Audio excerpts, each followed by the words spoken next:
G'day folks, welcome to another exciting episode of Learn to Paint TV. My name's Rod Moore from Moore Art School and the Learn to Paint Academy, and I'm excited that you're here today.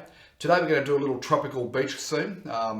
Nice bright colours, nice palm trees, and really trying to create a sense of the atmosphere there. And we're going to experiment with some different techniques for applying the paint as well. We're going to use some palette knife technique. So basically I want to have a little sort of headland here with some palm trees off in the distance, and then the water, and then some sand here, and then some larger palm trees that fill up into this section here. So that's the rough idea of what we're going to do, and it should be a bit of fun. Got a little fan brush here. Dip it in some water. This is probably the only time I use water. We're using the Acrylic interactive acrylic paints here today, and use very little water in the way I teach with the Moore method of painting. So what we're going to do is I'm going to show you how to do this painting using the Moore method of painting. It's a 3-step process. The very first step is the drawing. We've got a blank canvas, and what we need to do is map out our big shapes. Where are they going to go on the canvas? That's step one. So if you can do that step, the rest of it should be pretty easy. So, as I said, step one, the drawing. Get a little bit of this ultramarine blue and the permanent crimson, and again I'm using the Acrylic interactive paints, and I've got a little fan brush here today just for something different, and I'm just going to map out a horizon line somewhere around there, about a third down from the top there, and we'll just put in a bit of a shoreline. We'll work on that. Maybe it probably wants to come up a little bit like that, so that can be our wet sand in there, and that can be our waterline there. So, pretty easy so far, right? What we've done by putting those two lines in though is establish a number of key things. Big shapes. We've got our skyline established, we've got our water mass established, and we've got our land mass. 3 big shapes. And this painting is really built around those 3 big shapes. So make sure you get that line and this line here in the right spot, and then the rest of this painting will just fall into place. Okay? So, we also want to add in a little bit of a headland here, okay?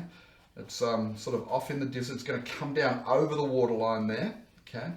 And we're going to have running off of this some little palm trees in the distance, okay? So we'll just map a few of those in.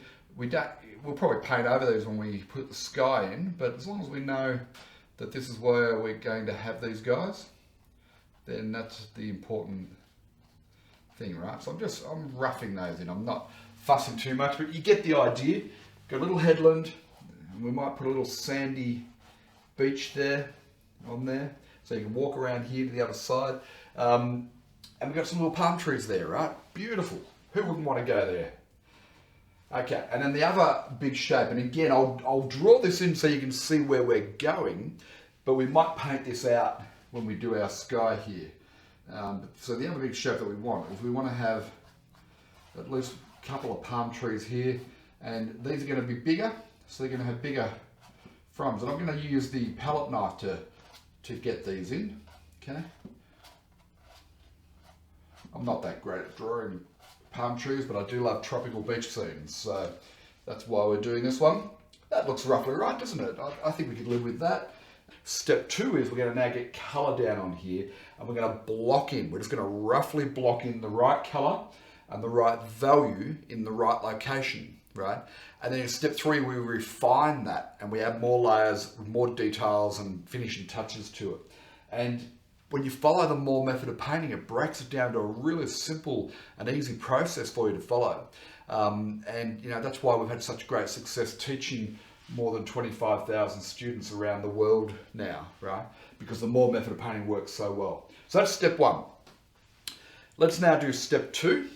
Pop that brush in some water. Okay, step 2 now is we want to start blocking in. I'm going to start off with the sky. I'll put up a whole lot of ultramarine blue here, and as you can see, it's starting to run, so I'll just take some of that and pop it over there. Going to use a big brush. Don't muck around with a small brush in the block-in phase. You use small brushes for details, but as we begin our painting here and we're blocking in, we just want to use a big brush, get that colour down, reasonably fast, and not fuss too much with it, right? Now remember I said we'd probably end up losing those palm trees, so that's why I'm just painting those out now. I just want to get that sky down, and it's a big area that we've got to cover here, and if you've painted with acrylics before, you'll know that they will dry fairly quickly. So therefore, the way to avoid that is with a big brush, right? Use a big brush and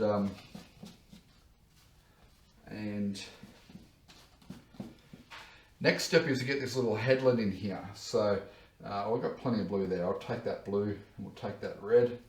Okay, we'll mix those two together. Going to add just a little touch of the white. Get it slightly on the bluer side. But if you get it on the bluer side, that will cool the temperature down. If I make it more red, that'll make it a warmer temperature. And what we teach in our classes at Learn to Paint Academy is that warm colours, they come forward, and the cooler colours go back into the distance, and they create a sense of depth. And because we're trying to capture a three-dimensional scene here on a 2D surface, we need to understand things like colour temperature. Okay, let's now paint in our water. We're going to start here and we're going to work down into the shoreline there. So we'll come back in with our blue, a little bit more white in that. Okay, now the water is always darker at the horizon line than the sky. Well, when I say always, there's exceptions to every rule, but generally speaking, if you're going to paint seascapes, then make sure you get a nice light horizon and you get that contrast.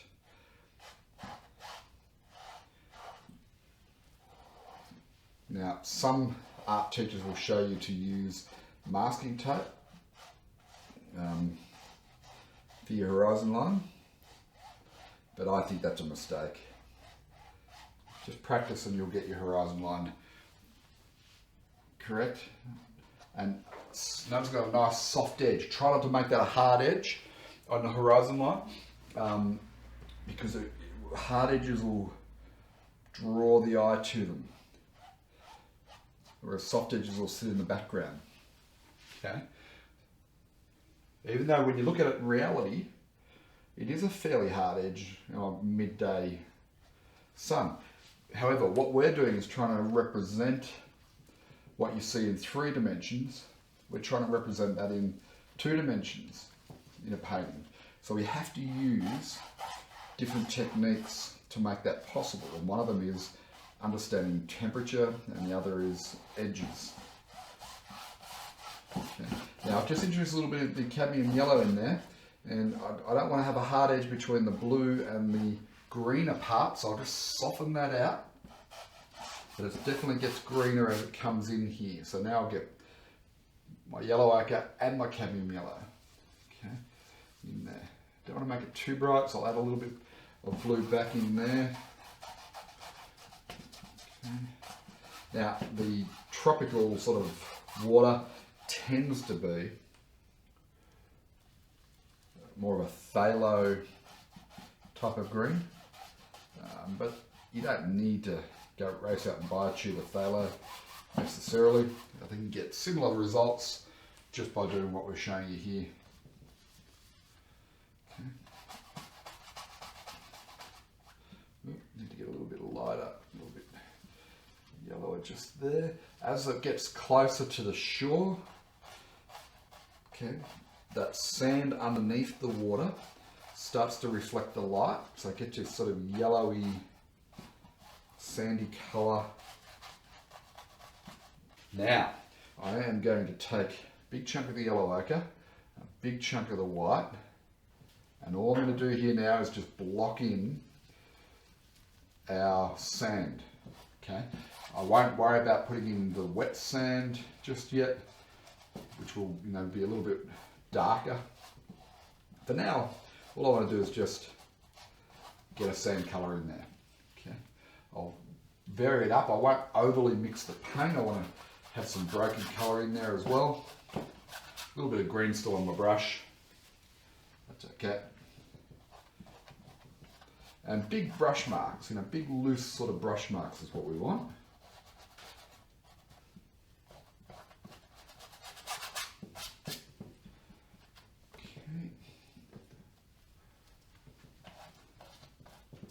So my style of painting and what we teach at Moore Art School is just to really loosen up and have fun with it.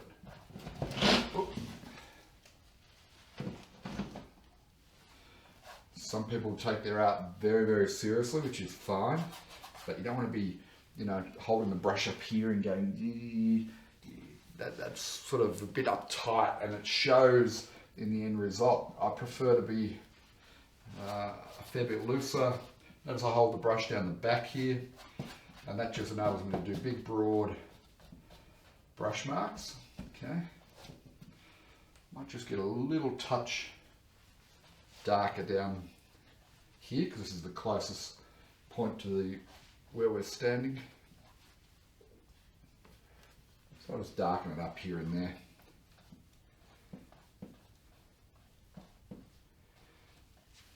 Okay. Looking good.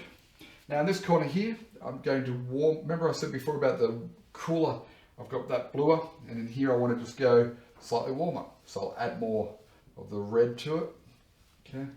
And that'll make this come more forward than back there, although I've got a little bit of white and lighter tone in the brush, but we'll just put that in. So it's a little sort of sandbank there, which is going to have some foliage. And it's going to have our two big palm trees sticking out through there. Exciting. Okay. Well, friends, that's the end of step 2, our blocking. And as you can see, that was pretty simple to do. Anyone can do this. Even if you're an absolute beginner, you may just pick up a brush.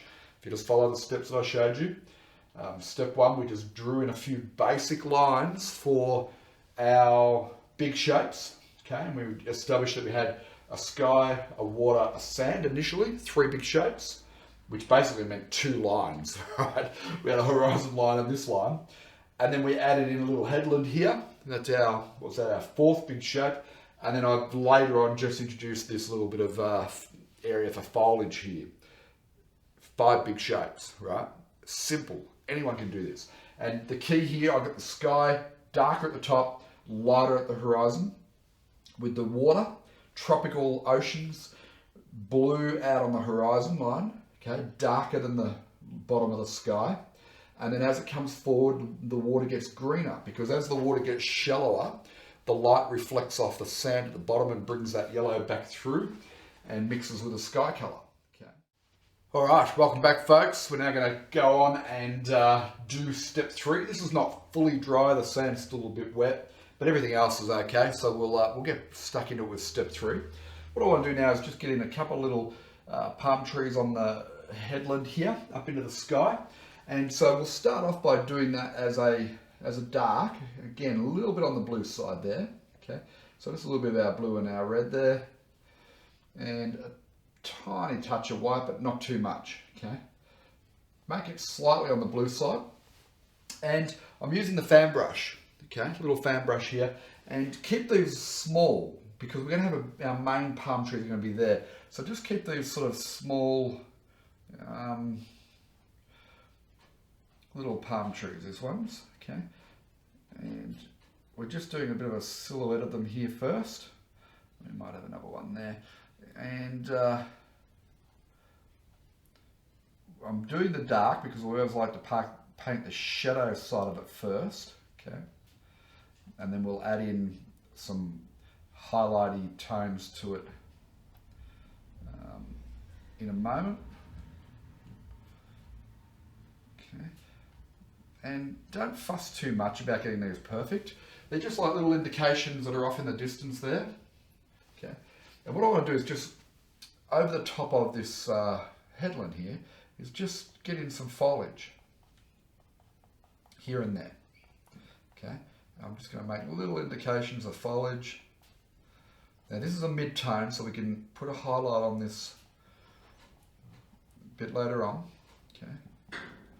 You just got to be, the one thing you got to be careful here is that you don't let this paint become too clumpy. So just little light, delicate touches. If I apply too much pressure, then I'll get big clumps of paint will come out, and that's not what I'm after here. Okay. Break the edge a little bit there. Okay, that's good. I'll just scrape a little ribbon of it there on the edge of the palette knife, and I want to turn this into a little sandy sort of beachy area just through there, somewhere that you can imagine yourself sort of coming out there to have a bit of a swim. Okay, through there, good. So you know, people can walk down a track there, you can pop a little bit of sand in through some of the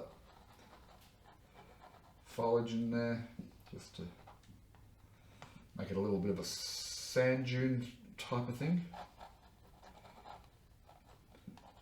So the next thing I'll do now is I'll put in the dark for these big trees, and that'll then give it a chance to dry while we then detail up the water. So let's get that in. Now notice I'm doing this after the sky and the water and everything is already dry. So the first thing to do is get our trunks in. I want to have two trunks. I want to basically have the trunk come to about there, that mark there, and come to about there. So I always give myself two marks. I'm probably going to go a third, and that gives me a guideline to work towards. Okay,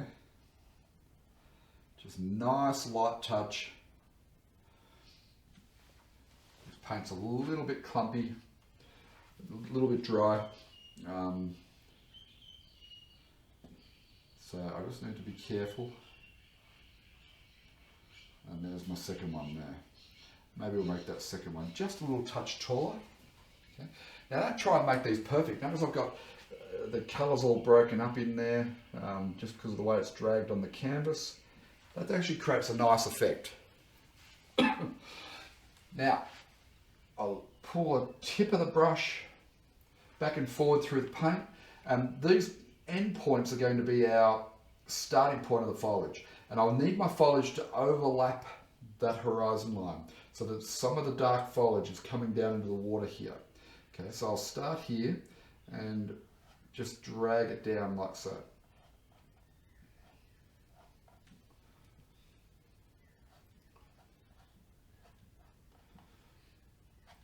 And by overlapping it like that, what that does is it creates a sense of three dimension, or depth and layers in there.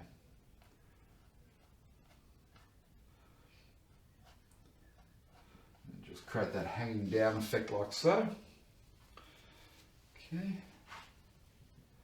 Now this just takes practice, and so what I'd suggest you do before doing it on your canvas like this is to maybe get a piece of paper and just practice with the fan brush and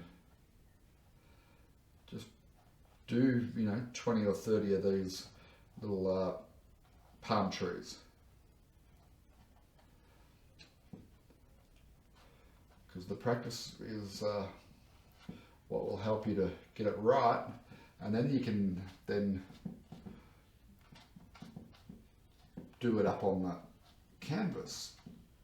But if you just go in and you've never done this technique before of painting these fronds on the palm tree, and you go and you've got everything else right on your canvas, right? You've done beautiful blocking and everything I've shown you, and then you come and do this and you don't quite get them right and you muck it up, then you're going to muck up the whole painting. Now you can be corrected because it's acrylics, but I'm just saying that you might be better off just practicing. I'm looking at it and I don't know that I'm going to adjust the actual water too much from the blocking. I think we've pretty well got it close. So what I am going to do is just start to add up a little bit of white water there. Now, never go straight to pure white, okay? I'm just going to put a little bit of the blue in there, that sky blue. Why? Because there's very little pure white in nature. When you look at waves rolling over and so on, there's a lot of grey and shadow tone in there. Okay, so I'm just using the edge of the palette knife here, and I'm just going to just work it in so we can get a little bit of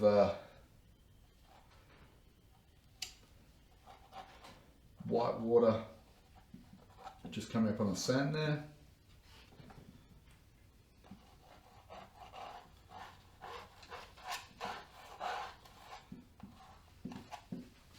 Okay, now don't overdo this, just a little bit's all it needs. Sometimes it's better to be understated than to be overstated. Okay, put a little bit of water around here. So there's a little bit of a sand ridge just in there, which is causing a bit of water to splash up there. And maybe you need just one or two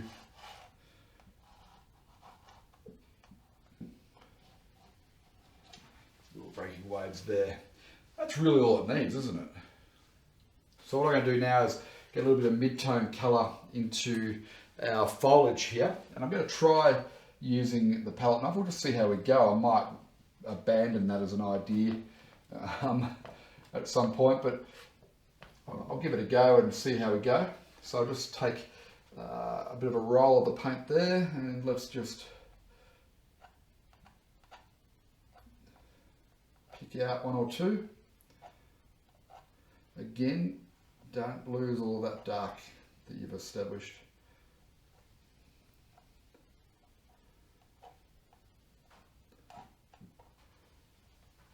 Okay, it's looking not too bad.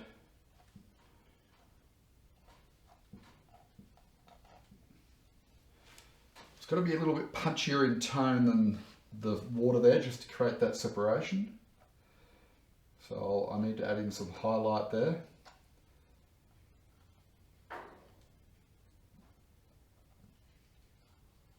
And I'd urge you to experiment with the palette knife, because it enables you to do things like dragging paint off. I put on a big chunk of paint like that, I can scrape it back and reveal the underpainting in there. And it gives you a whole range of different effects that you don't get with a brush. So it's worth experimenting with and playing around with. Let's add in a tone for palm trees. I'm just going to go with basically a sand colour really, but I'll go a little bit lighter. They're probably not a little bit lighter, but light's coming sort of from this direction over here. So what I'll do is I'll just use the palette knife just to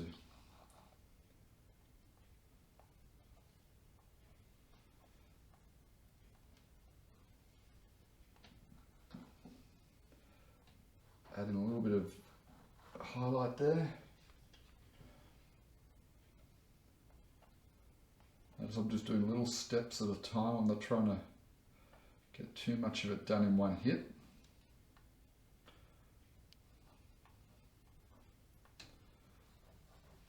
Now we come down to this foliage here, and I'm just going to punch that colour up with a fair bit of that cadmium light, cadmium yellow rather, and I'm just going to make abstract sort of marks here. I don't want this to be too defined, but just imagine random sort of foliage there, a little bit darker in the corner. And I'm scratching out bits of paint and so on.